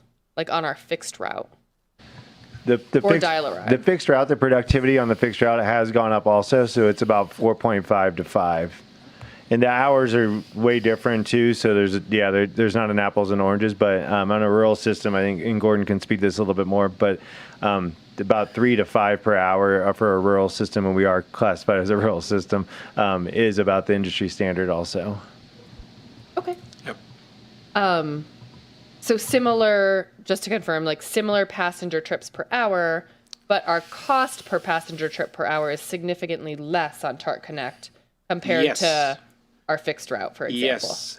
The hourly cost that Downtowner charges us is less than the hourly cost that is charged for the fixed route by a goodly amount. Yes. Yes. Okay. Thank you for that. Yeah. Are we able to, you showed a lot of benefits, and I think that's really, really helpful to see. Are we able to assign any type of monetization to those benefits? For example, like getting people to and from work and lodging property benefits and sales tax benefits? It would take a lot of suppositions, I think, assumptions, but, and, a lot of questions about, well, if it wasn't for TARC Connect, would those people still get to work or not, So I'll say that that's kind of its own complete study. If we had to try to come up with like how many millions of dollars of benefits, that's where economists would charge you $20,000 for that study. Yeah. So, no, that's fair. I will say that one kind of industry fun fact too is that below housing costs, transportation costs are the number 2 household expense. So removing that financial burden, frees up a ton of discretionary spending for folks, especially proportionally for lower income folks as well. Yeah, I think just as we get into budget conversations, those are the types of things that we're looking at, right? Like what is the cost and what are we putting into this? And then like, what are we actually realizing out of it, right? Like what's our return on investment? So maybe I'm opening up a can of worms, but I'll just leave it at that. And then you mentioned too, getting wait times down to support increasing ridership so people don't go, oh, I have to wait 25 minutes. What other levers do we have to pull to actually get some of those wait times down? well, I mentioned things like grouping trips for longer trips. We can, but it's really a matter of they're moving. Those. You get to have a break right now. there's not a lot of sitting around with those 6, 7, 8, 9 vehicles that are out there. So I think we can. It is a little bit. Well, I could go off into. If you get more demand, you can get more demand in one neighborhood, and you can group trips more. But in reality, it really comes down to if you want to get the wait times down, you're going to put more service out on the road. And maybe that's like cutting hours so you can put 12 out during the when it's really needed. But then, lots of pros and cons on that. But a free system, it's not like we can use fares to control that. I suppose that's an option if you wanted to do that, but I don't think it would generate a whole lot of money. But the bottom line is you're really looking at, if you want to get the wait times down, you're looking at putting more service out on the road. Okay, thank you so much for indulging me. That's it. Thank you, Vice Mayor Zabriskie. Do the average wait times directly track the average ridership over the course of the day? No, they don't. They track because what Downtowner can do is they can put more vans on. So when they see the wait times going up, we see the demand going up. They put more vans out on the road, and so those average wait times stay pretty consistent over the course of the day. It's just you have more vans out there doing service. So when again are the highest average wait times, that 37 minutes? That was more of a winter. Yeah, and there are days where management at Downtowner gets caught. Like suddenly there's an increase, and we go through and we look at, and they basically don't have enough vans out on the road for that day, or it's a snowstorm and everybody's slowing down, and the wait times will go up. I think that's where we get the really high ones, but beyond that, it's pretty consistent. I don't have like on Tuesdays they're higher sort of things numbers. It's typically around between 3 and 6 o'clock. Like for example, yesterday I have the daily report here. It ranged starting at about 3 o'clock to 31 minutes, and came down at about 6 o'clock to 12 minutes. And as Gordon mentioned, that's when they ramp up the vehicle. So when the demand goes down, obviously those vehicles are already deployed. So when the demand goes down, they're able to make those trips a lot quicker as well. And then they do throttle that back down to about 6 vehicles at that time. So that's the analytics we get on a daily basis from them, and they use to manage their system. Okay. And then highest demands at 8 a.m. in the morning? I'm looking at figure 7. Yeah, it bounces around by day of week. It's more like 4 o'clock in the afternoon, I think, typically. Okay, what I'm seeing is during the weekdays, in the middle of the day, the peak demand's around 2 p.m., and then on the weekends, those are the black and red lines, the peak demand's around 3 p.m., right? Or 3 or 4, yeah. 3 or 4. Yeah. Okay. And it kind of correlates with school getting out. That's true. We did do an analysis that's in the report of how many vans are out there versus the ridership and whether they match. And we saw that they were doing a pretty good job of matching the demand. Maybe a few more vans out in the mid-morning than they need to. So that was kind of a suggestion that there might be more shifts that hit more of the afternoon. But it's always a challenge too of coming up with a decent shift, because you can't call somebody into work and just say work for an hour and then leave, and still trying to hit that morning peak too. Sorry to interrupt you, Vice Mayor Zabriskie. I just want to actually follow up on that exact statement, because that was one of my quick questions was, how do you manage an 8-hour shift when you're taking vans on and off the road? Because as far as I understand it, they have an 8-hour shift. They get their 45-minute lunch or 30-minute lunch. But if you're taking vans on and off the road, are we paying them to just idle or sit there? Or how does that work exactly in more fine detail? I will admit that I don't know. I'm not exactly sure either. I mean, we look at the data and then they adjust accordingly, and they've been able to kind of flatten those peaks based on the seasonality, just having like 1 year under their belt and kind of knowing what the cycle is. But I don't know how they schedule and what the kind of the downtime is, if you will. I don't think that, from what I know, there's not a lot of downtime, so they do have some overlap during that midday that works out very well. Especially during that 3 to 4 peak time, because those morning shifts are just now ending, and then the night shifts are coming on at that time also. Councilmember Henderson was asking you about the comparable relative costs of the fixed route and the TART Connect. Do you happen to remember what the difference is as a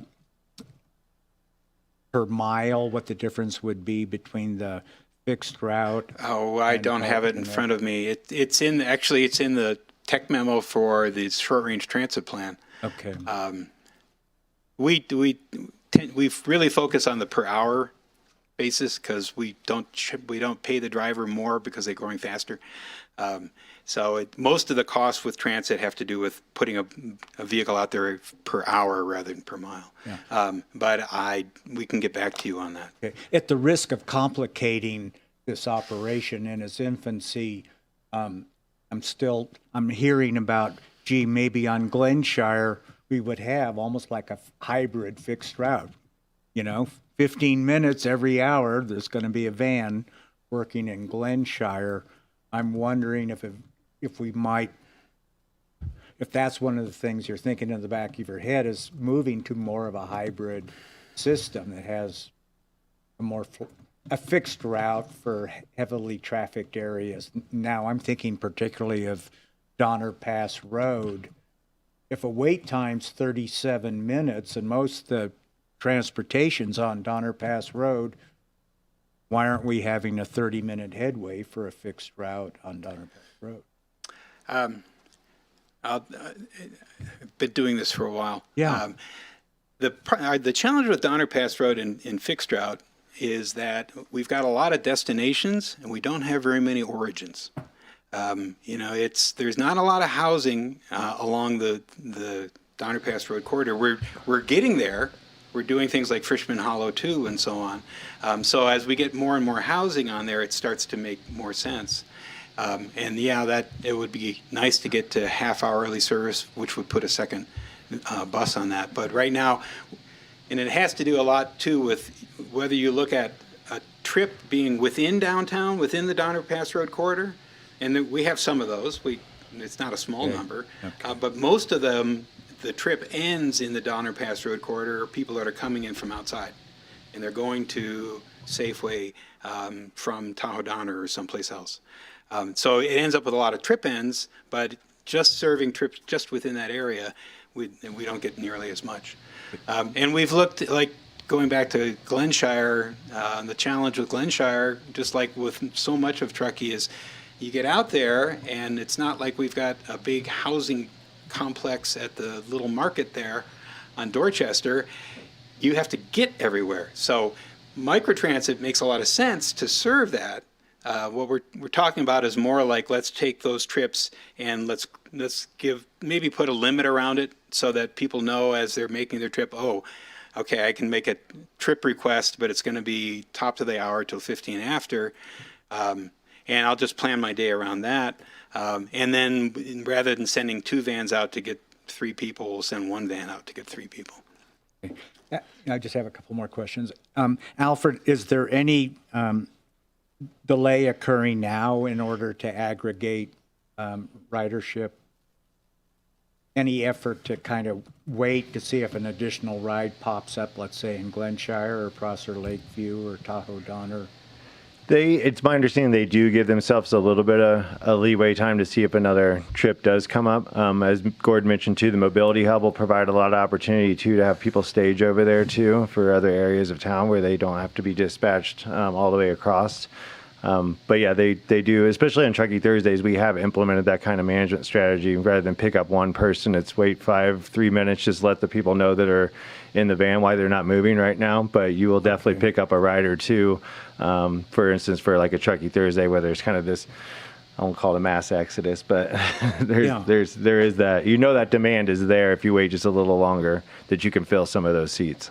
Okay, and then my last question is on the savings on parking spaces. Is there any way of calculating the parking hours saved, parking space hours? Like knowing when a ride arrives downtown? We do it through our parking. We do have the average duration, which I think, Danielle, is at 1.7 hours, I think is our average duration. So we could quantify that. Yeah, the amount of hours that's spent that have been freed up, if you will. Okay, thank you. Those are all my questions. In full disclosure, I'm a Glenshire resident, so I look forward to robust discussion about Glenshire service with my fellow ski slope resident over there. Because there's definitely a little equity issue going to happen. Yeah. We just don't set that up, for discussion here. The rest of you live a little tighter in. We don't have a first mile, last mile barrier. We have a 4 to 5 mile barrier. Is what we have. I just have 2 quick questions. One, actually, for Chief Renfro. Has your department seen any reduction in any DUI incidents or any type of alcohol-related incidents since we've started this program? That's kind of hard to say because it seems to go like this, just depending on how many people we have in town. Sure. I haven't seen a huge increase in DUIs lately, so I think Be that's hoping we'd see a slight decrease, Right. maybe, right? I mean, but nothing that you're correlating back yet right. at this point. Right. Great. And then maybe for Alfred, so is there a way that the app or the service is capturing, I was calling it sort of quote capturing, to see the desired demand versus the actual demand that we're getting after you hit confirm? I know personally, I have 9 out of 10 times I go and I see 50-minute wait time and I choose not to confirm. And so I'm wondering if we have a way to see how many people are actually checking that. We have made that inquiry to Downtowner. It's been a topic of discussion back and forth several times, has it not? And Dan, yes. So we are trying to drill down on that. I know from my experience too, there are a lot of different factors that come up when I cancel a ride. Maybe I don't need to make that trip anymore, or maybe something came up. So there's a lot, and sometimes I even just look to see, just because I'm a transit dork, to see how long it is. You're testing the system. I am. So exactly, I do that with the bike share too, to see if the bikes are being redistributed. So there's a lot of different factors that come in there, but we might be able to drill down on that. That is something we've talked about what that kind of latent demand is that might exist out there that's not being served. Cool. So we are trying to arrive at that, but to make sure that we're not just throwing out a number that's that's based on too many assumptions, if you will. Awesome. And I will give you an opportunity during public comment. I can't just call on the audience. But if you have an answer to that, feel free during your public comment. We'll give you an extra 20 seconds if you go over. Don't worry about it. I think that was my only question. And I just had a clarification on the Glenshire. That would be like pickups and drop-offs would happen at a certain quarter of an hour, like in a 15-minute period. You wouldn't say all pickups are going to happen 0 to 15, and then all drop-offs are going to happen 45 to 0, for example. We would. The idea is that would be the same period. That same van would go out there, 15 minutes, drop everybody and off. whether it's 15 minutes, maybe it's a half an hour. Okay. But it's the van goes out and starts dropping people up, picking people up. I actually think that's a good idea. And there could be a two-seat ride thing where you would have to maybe, and we haven't worked out all the details, but with the mobility hub and other options, you could, get people to that point, and then that vehicle could come back. And so are we considering using the mobility hub as a hub and spoke system? Would we be basically splitting rides? Is that in our plan? We're looking at that through the short range transit plan about whether that is, we kind of have this east-west, kind of like you said, the spoken hub, rather than making a whole trip from Donner Lake all the way out. Is there a go way to Donner Lake to the transit hub, and then you hop in a different vehicle and keep going. And the two-seat ride is pretty much the max. If you get people transferring more than twice, then you pretty much have lost them unless they're transit dependent. So, but the mobility hub does provide a lot of options that we did not typically. I mean, we did have it at the depot, if you will, but logistically, it's not as functional as the mobility hub is now. Thank you. That's all the questions for me. Let's give the public a chance to chime in. Any member of the public, come on up. You get 3 minutes. Please state your name. Don't be shy. There's only a few of you here, so just got to get on up there and do it. I apologize. Thank you for being so brave and being the first person. And if anybody else wants to speak, go ahead and start making your way over and state your name for the record and make sure the microphone is green. Thank you. So my name is Omar. Obviously a TAR driver, and I think we've been talking about how much the town of Truckee is loving TAR Connect, but also it's an incredible work environment, and my coworkers are great, and so I think it's just a win-win all around. And then regarding your checking time, it could say 50 minutes, but all of a sudden it could drop down to 10 minutes. So I think there's something where we can work and investing a little bit more in the app. And yeah, that's about it. Thank you, Omar. Appreciate it. I'll try my best to. My name's Adam. I'm obviously a truck driver. I just wanted to say I get a lot of positive feedback from parents, people who have disabilities, they depend on this a lot. The kids love this because they don't have to obviously bother people for a ride. So yeah, that's all I have to say. Thank you, Adam. Appreciate it. Anybody else? Come on. We got other chart drivers. Nah. Colleen. Ah, there you go. We like our public comment. You're here. You might as well say something. As well. Colleen Dalton, Visit Truckee, Tahoe. Dave, you asked the questions I was going to ask.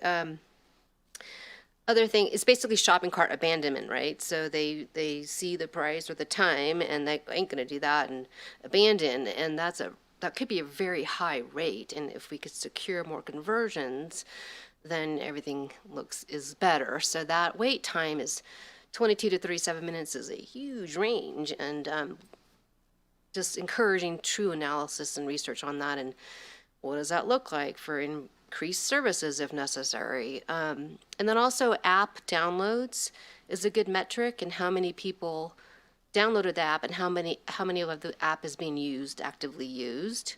And then also in-app messaging is an opportunity as well. I'm not sure if that happens. Little marketing conversation, park that for budget conversations, but there's some creative ideas out there. So, but that's it. Thanks, Colleen. Anybody else? Seeing none, we will close public comment. You surprised us. Your recommendation on our screen is very different from the recommended action in our agenda. So you want more feedback and direction regarding the continuation of the DART program? I thought we wanted to take the opportunity tonight to provide the will of the council. If not, we do have the 23rd budget workshop, which may or may not be the better venue. So we wanted to leave it up to the will of the. Okay. Yes. Yeah. I think we'll not get into specific dollar amounts. I think maybe people are, let's feel free to chime in on some of the suggestions and working out some of the kinks and details. I think there's a lot of that, obviously, but maybe not. We're not going to talk about numbers because we'll have a whole nother meeting to do that in 2 weeks.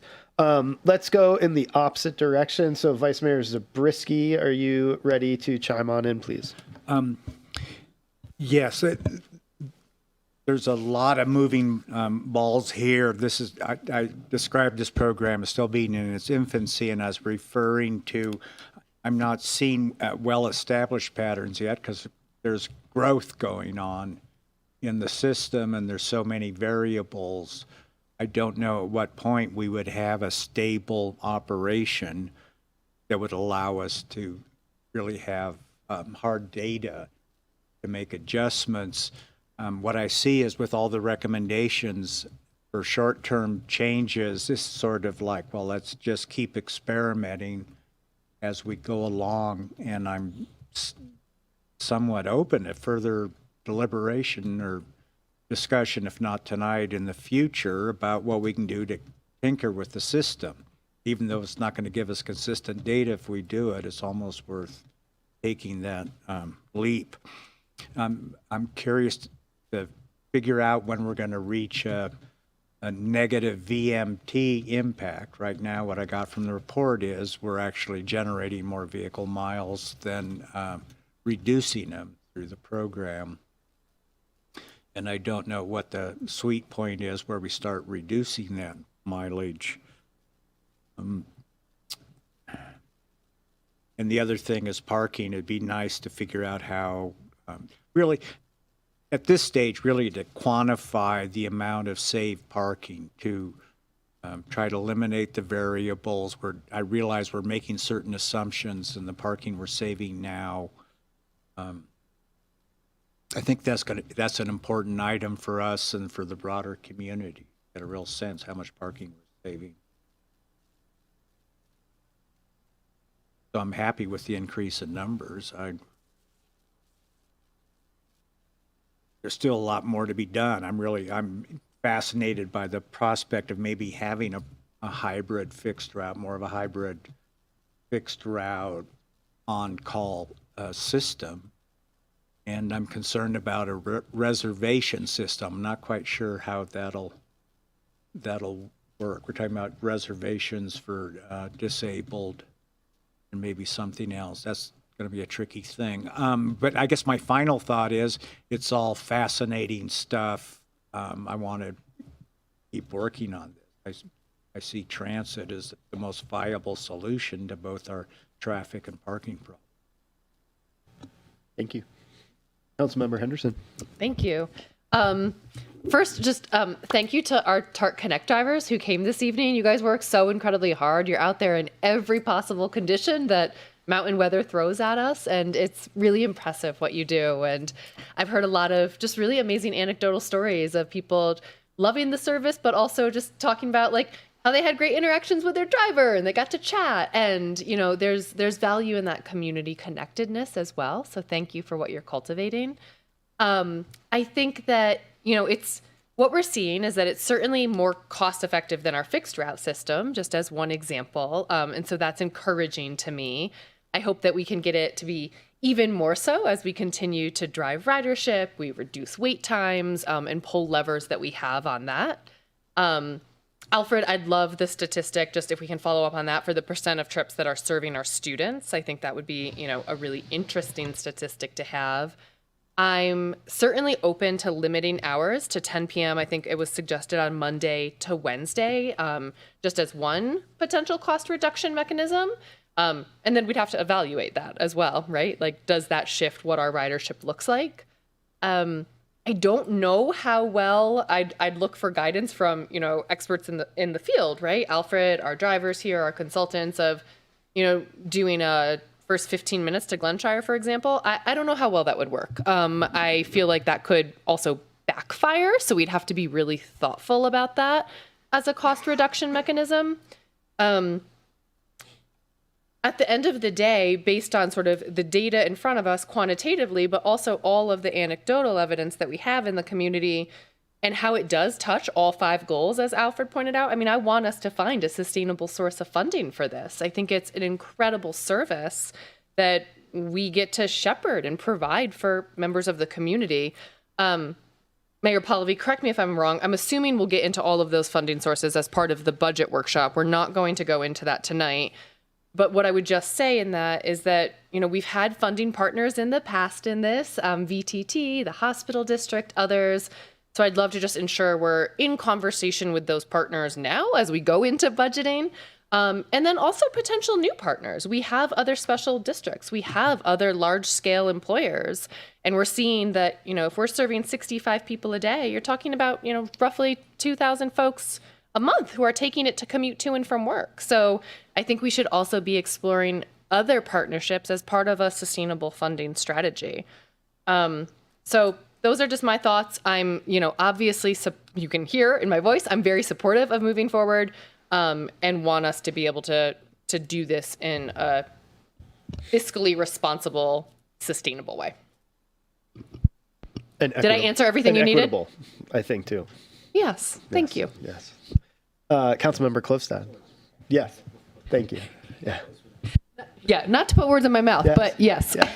Well, no, more what I was meaning was just, you know, not billing 1 or 2 people, but making sure that everybody is, you know, sharing the cost if that's the way we choose to go, or not. We might not, and it might not be equitable. We can charge for it. I did want to ask how many users go to the airport on TART Connect. Yeah. It's not in town of Truckee. I don't even think, will TART Connect even drop them at the airport? Yeah. Oh, it will? Yeah. Okay. Yeah. Councilmember Klostad, we'll let Alfred come back if he has that data for us. Good. You can take good that question. offline. Many others. And to that point, well, first and foremost, thank you, Gordon, for being here, and TART Connect drivers. This was very, very informative. I too share Councilmember Henderson's enthusiasm for this program. I think we are a long way from our capacity for this service. I think there is a huge additional host of people out there that could and would utilize this service, especially if we can get those ride times down. I know myself, I've canceled several rides just because it was over an hour to wait. And I am in one of those kind of extremities on in the middle of the Donner Lake area, and sometimes I realize that we get rerouted or something, right? I also think that there's an extraordinary number of co-benefits of this program, some of which we've touched on tonight, but I think there's also a vast opportunity there to look at and consider. And we have touched on the parking congestion reduction. And I also think there's some vehicle miles traveled and some traffic congestion that's reduced there because you don't have as many people circling the block trying to find a parking space, especially in our congested downtown area. I think the gift of access that to our community that we've given our youth and our elder and opening up opportunities for them is extraordinary. And we're not, how do you monetize that? But it's real. So I'm incredibly supportive of this program. I am willing to consider any of the suggestions. I very much so trust and believe in your expertise, staff, and LSC's expertise and knowledge on this. They were, I thought, all good ideas, especially if we could get the costs down and increase the ridership at the same time, that sweet spot. And I am really looking forward to getting our electric vans in this fleet and start reducing our GHG emissions as part of this co-benefit. So with that, I look forward to further discussions in the future about it and what ideas and opportunities you bring forward, Alfred. Thank you. Appreciate all the comments. Councilmember Henderson, the connectivity comment, I was going to bring that up too. Just the conversations with drivers and with fellow passengers is such a fun thing. I'm probably one of those annoying people that always talks to everybody on the TAR Connect, and people just want to sit on their phone, but just hearing the stories and why people are taking it is fun. And then the co-benefits aspect, there's incredible amounts of co-benefits. Appreciate Gordon and LSC with some of them in the report, but yeah, all the things. And then just the cases in my head of I've had visitors come to town to visit and they didn't rent a car because they can take TART Connect. I've had a family member who had surgery and couldn't drive and she could take TART Connect. So all these pieces of just benefits to our community in so many different ways is just really exciting. I do have a few other comments. Full disclosure, I think as everyone on the dais is aware, I work for Placer County. I do not work on operations or in public works, but I am part of conversations relating to TART Connect in Placer County. So I did want to put that out there. The survey results, I really appreciated all the deep dive into the different survey results with LSC and all the comments we could read at the back. It was fascinating to read through those. I do think also we have to remember that it is still the people who have chosen to take the surveys. And I think it was highlighted, kids don't take surveys as much. Visitors don't know to take surveys. So while I think it's a really good data set to look at, it's not totally complete in the same way of how VMT was calculated of 28% of people would have driven. That's one data point. So while I look forward to having electric vehicles to reduce VMTs, there's also still pieces of that where it's good data, but it's not perfect data.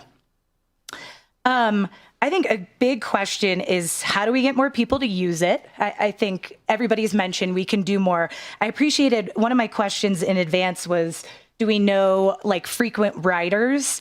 And thank you to supplying this. So there are 525 accounts, which is 13% of the accounts that have taken 73% of the trips.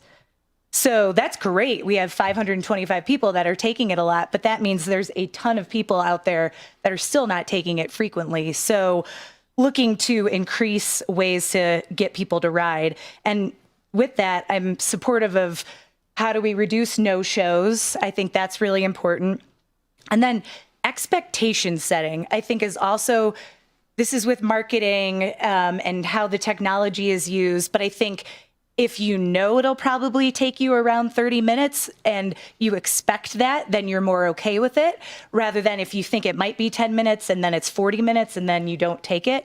So I don't know what we can do with technology or marketing or anything else, but better expectation setting. And then with the marketing, I think, the more we can do. I know Sarah with the TMA is here tonight. Thanks, Sarah, for being here. And they do a great job of marketing service.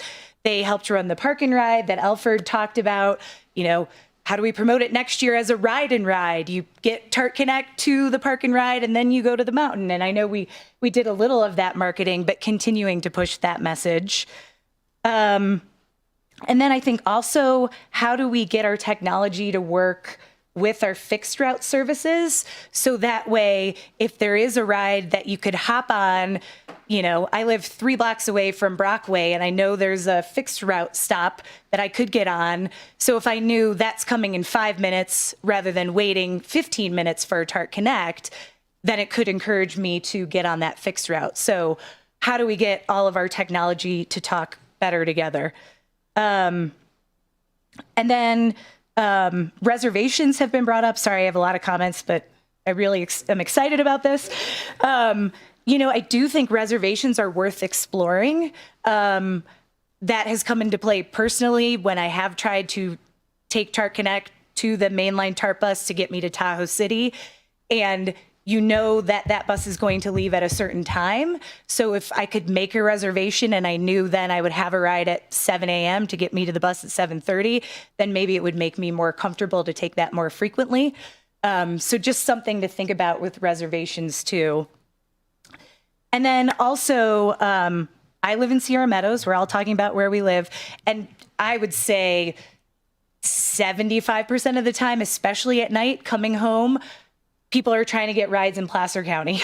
And so, there's workarounds, or they get dropped off right at the corner so they can walk 2 blocks. I also know people that live in Hopkins Village and have talked about, it'd be really great if I could get a ride. So just continuing to explore ways that we can work with Placer County and provide service to the entire area.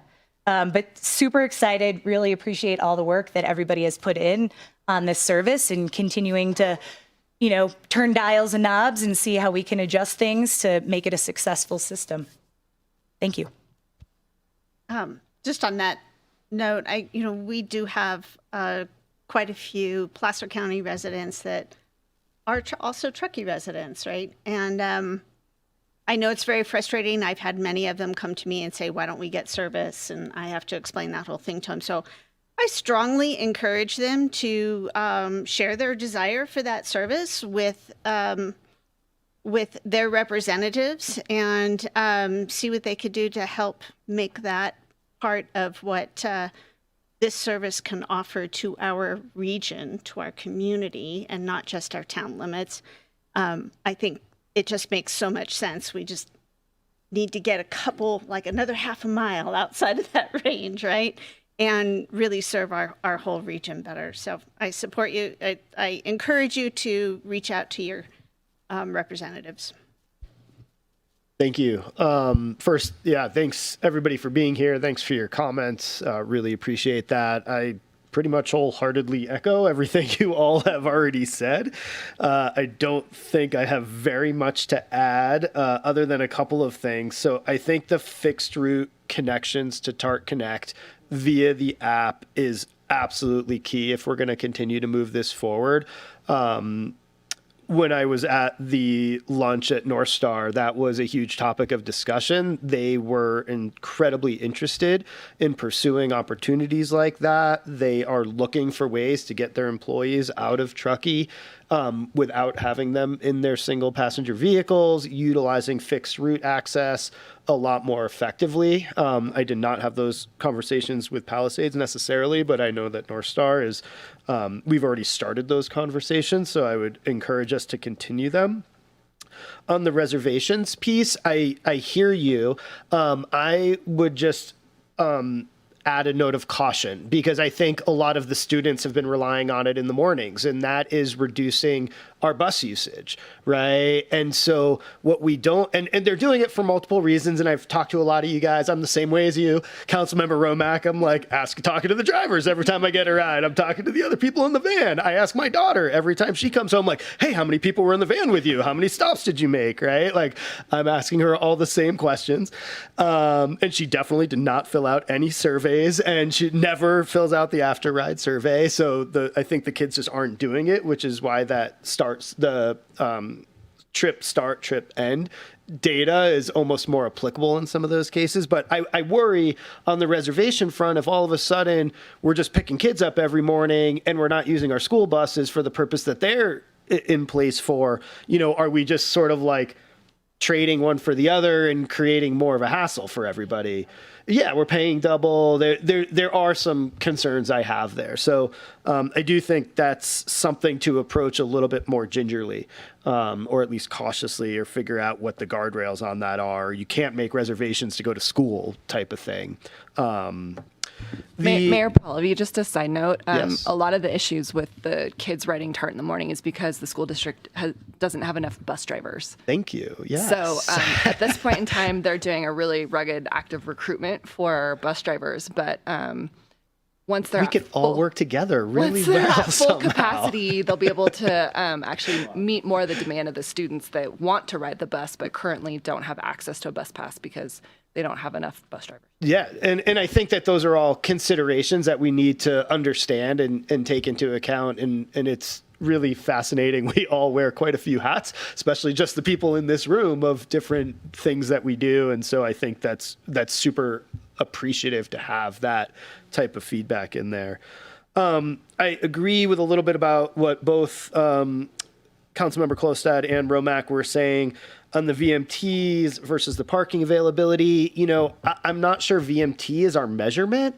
If we're switching to electric vehicles and we have GHG reduction, then who cares how many VMTs we're putting on the road, right? We've had VMT conversations now where, a vehicle mile traveled by an electric vehicle versus a diesel, a gasoline powered vehicle, it's the same impact, right? Or whatever. So I'm not sure VMT is necessarily a measurement for success here. Well, yeah, and I think that what we're not calculating, and a lot of this is exactly what you brought up, Councilmember Klostad, is, maybe we're not circling for parking spots as much anymore. And those are just going to be esoteric data points that we're just not really ever going to have. We just have to have them anecdotally. We have to hope that that's really what's happening. So I think idle time is another one. idle time, right? Like, we don't have a lot of that data. So I just want us to be careful of how we approach that. I 1,000% support Placer County, the Hopkins Village stuff. I would say that our Placer County residents are not Truckee residents. They oftentimes are, why aren't you on my ballot, right? We get that question all the time because you don't live in the town of Truckee. So it'd be great to include Placer County. I also want to mention Nevada County. I don't think they should be overlooked, particularly in the summertime. I think traffic up Old 40, I think servicing potentially the Summit if Nevada County were willing to come to the table. We've talked with Hardy and CEO Lehman about this already, so we've been putting a bug in their ear, so it's not going to be a surprise if it comes as a more formal request in the near future. And I don't think that we should necessarily eliminate that ask, especially as we're trying to connect that end of town. And with PCT hikers coming into town and servicing those overnight guests. So I think there is a lot of opportunity to potentially just have some small chunks of money, we're not talking huge, that do go into servicing those areas. I agree with everything you guys said. I really don't think we've hit peak demand at all. And the better we can get about exactly what you guys say, I've experienced that. It'll be 50 minutes. 5 minutes later, it's down to 10 or 15, but you've already abandoned your ride at that point. And so it's like this false cart abandonment thing. And I love the terminology that you use, Colleen, because that's exactly what it is. You're just abandoning your cart. And then we need to retarget you 5 more times to get you back into the system. And that actually costs more money to get you back into the system after you've had a negative experience. And that's where the setting of expectations comes into play. So I know a lot of times I do give myself oh yeah, I'm going to hit it now because I know I'm going to wait for 30 minutes. But you don't get that the first time always. So I think a ton of opportunity, and I really appreciate everybody's comments. And I think you guys have nowhere to go but keep tweaking the system and keep it going. And hopefully we're going to fund it through fiscal year 24-25. And we will come back in June with what our plan for permanent long-term funding is, if any. Do you need anything else from us at this time? Dan is looking like he might. I don't think we need anything else. We've gotten a lot of good input tonight. Just a couple of follow-up comments. One as it relates to the rides requested but not accepted. We have asked the vendor to provide us that data. We haven't been able to get it yet. I'm not sure if it's because they don't have it or if it's because they haven't felt comfortable releasing it to us yet. That's something we're potentially going to require as a part of future contracts, assuming that they are able to gather that data. And then as it relates to the providing service into the areas of Placer County that are immediately adjacent to Truckee, we've kind of got an open invitation on the table with the Placer County operations staff that we can do that. The concept we had was that, I'll call it a cigar box approach, where we could just keep track of the number of trips that have an origin or destination in Placer County, and then if you come up with percentages of trips as compared to the overall project or service cost, and assign an appropriate amount to Placer County as compared to the town. I think so far they have funding limitations as we do in terms of areas that they can provide service, and so far that hasn't risen to a point where they've been able to help fund that, but that offer stands and will continue to stand. Great info. Thank you guys for all your hard work on this. Thanks to everybody else for being here. Hey, Mayor Pallavi, yeah. can I just, as we're talking about funding sources, I just wanted to flow primarily to Councilmember Klofstad. I wonder if this is something that we could talk with the partners at the CTA about. We have a lot of, if we're talking about regionalization, and the goal is to reduce our greenhouse gas emissions, which is a broad goal of the CTA, there are a lot of local employers there. I wonder if that's one potential venue to have some conversations. Absolutely. Never hurts to ask if there's interest, right? There we go. Thank you. I'll put it on my notes for Friday. Awesome. With that, I think you got what you need, so Yes. we will close Yes, sir. out item 7.2. Thanks, everybody, for the very thorough report and data. Really much appreciated, and this will not be the end of this conversation for many, many more months. It will be back many times. So with that, we will move into council member reports, and I believe we have closed session as well. So council member reports, Vice Mayor Zabriskie. How many meetings did you attend the past 2 weeks? I'm going to guess 12, but let's see what you got for us. I'm down to 5. Councilmember Romack and I met with the developer of the Jaboom project and I guess what's a continuing series of meetings about his project.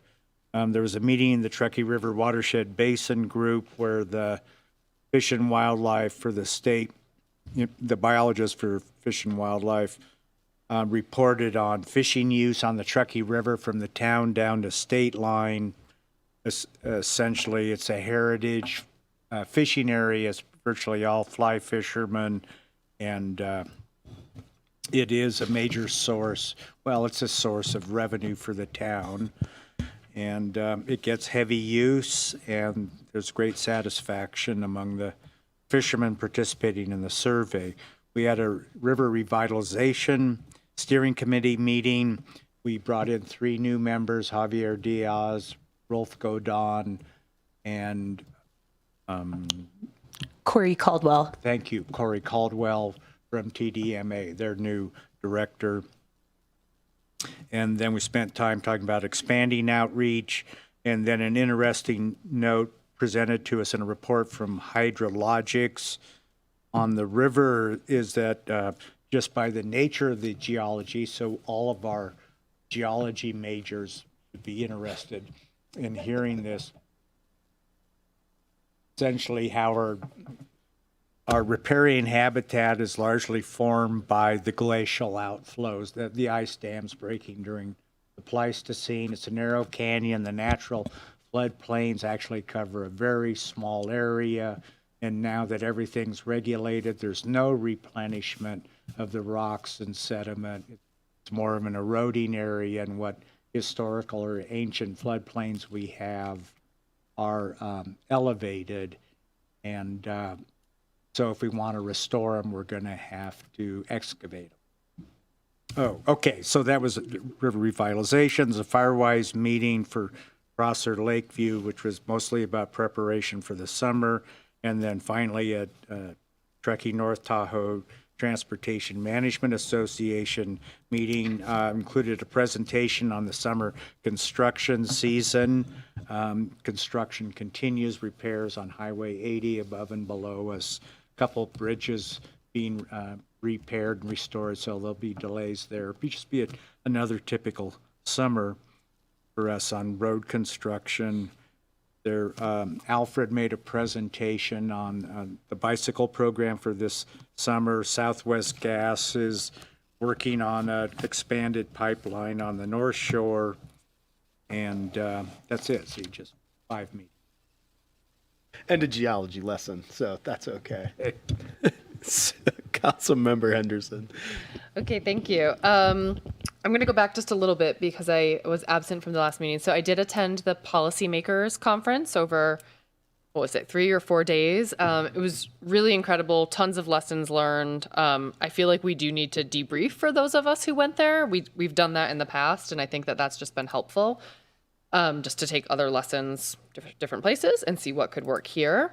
I went to the Rotary Crab Feed, which was super fun. And I know you were there, but I didn't see you. I think you were working in the back. But just wanted to say congratulations to the Rotary. They sold out. Amazing event, as always. I attended the monthly chamber meeting, gave a lot of updates, including things that we talked about tonight, like the TART service. They also talked a little bit about the Welcome Center visioning workshop and some sort of discussion outcomes that happened related to that. They've launched the new Truckee Jobs Collective website, and Tech Teens starts this Thursday. There were 27 applicants for 15 spots, so it's completely full. And they are considering some other types of programs for other industries in the future. So that's really exciting.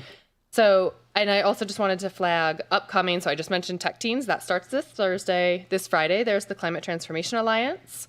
On May 9th, the county's Economic Resource Council is putting on a tour of the county event, sort of to highlight the economic diversity within the county. And then May 10th, we heard earlier, the Historic Society event in honor of Truckee's Chinatowns.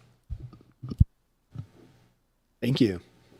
Thank you for that Tech Teens data. You were the only one who had it. I didn't get a report out on how many folks we had in Tech Teens. I'm kind of disappointed after all the communications we've had here. Happy to help. It's hard to do things. Councilmember Klofstad. Okay. I attended the CTA Governing Partners meeting where we finalized the agenda for this Friday's quarterly meeting. That's 9 a.m. to 11 a.m. at the Truckee Tahoe Airport, just in case you haven't heard it multiple times tonight. And we provided additional feedback on our draft 2024 strategic plan and updated charter. So hopefully that will hit the streets here in the next few weeks. Some great new targets and goals that we've set.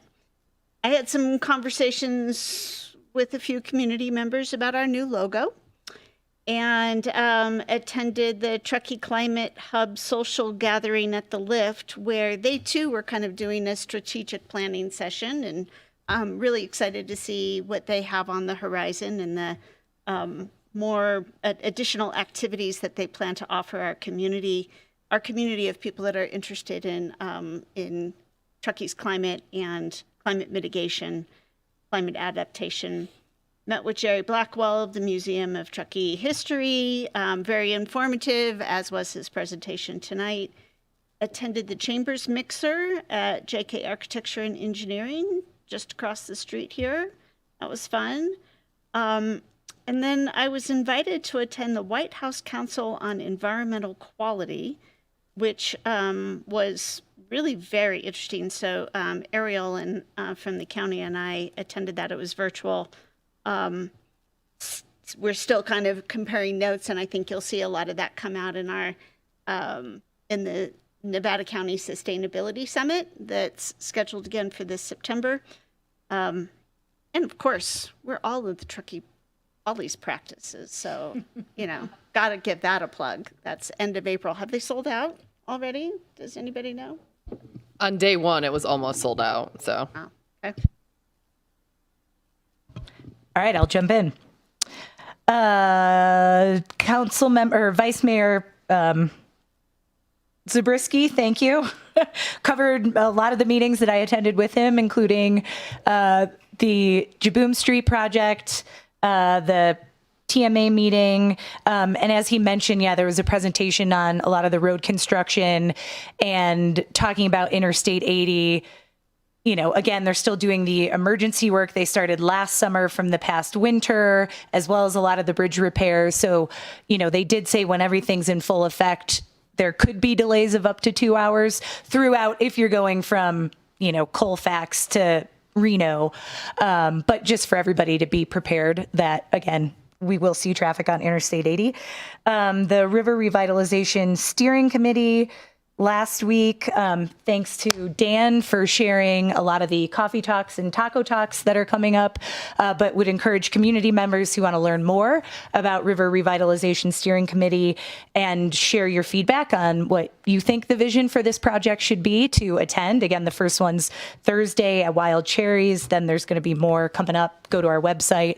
But I think it's a great opportunity for more community members to get involved. And again, we talked last 2 weeks ago how we're really trying to do a lot with this project and, offering opportunities throughout the day and coffee talks and taco talks in different locations to really try to see what is working with community engagement and where we're getting people to engage. So would encourage people to participate. And then also a preview of things to come. There is a workshop being put on by the Chamber next Wednesday of how to run for office that I will be participating in along with some other elected officials and others. But if folks are interested in running for office, it's a good opportunity to learn more. That is it for today. Thank you all. I have nothing to report. I was on vacation for the last week, so happy belated birthday, Mayor Thank you. Palovey. You too, and also Councilmember Klovstad and Town Manager Callaway and all of us who have birthdays within this 2 week span. Anybody else that I missed? Do any of you guys have birthdays in the last 2 weeks? No? Okay. Just Jen and the three of us. Good. We're good. Oh, it was your birthday too? The day he ran the council meeting. Oh, I didn't know that. Oh, happy. All four of us have birthdays and wow, that's crazy. We are adjourned to closed session.